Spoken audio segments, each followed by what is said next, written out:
Sous les applaudissements des élus de la majorité, Bruno Retailleau est le nouveau patron de la région Pays de la Loire. Un patron déjà sous le feu des critiques de l'opposition qui lui reproche le cumul de son mandat de sénateur de la Vendée.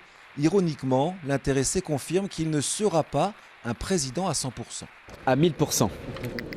À 1000%. Parce que quand on me connaît, voilà, je porte ça en permanence. Croyez-moi. Où que je sois, à quelque heure que du jour et de la nuit que nous soyons. Et quand je m'engage, je m'engage. Un mandat qui débute dans la méfiance de la part des élus de gauche qui craignent d'assister à une remise en cause de leur travail depuis 11 ans.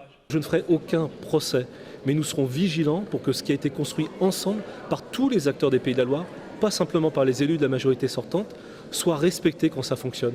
Et puis, bien sûr, il y a des choses qui doivent évoluer, nous jugerons sur pièce. Le deuxième homme fort de cette assemblée régionale, c'est lui, François Pinte. Il sera le bras droit de Bruno Retailleau, le premier vice-président, comme une reconnaissance du travail accompli ces dernières années. J'ai été le directeur de cabinet de François Fillon dans cette région.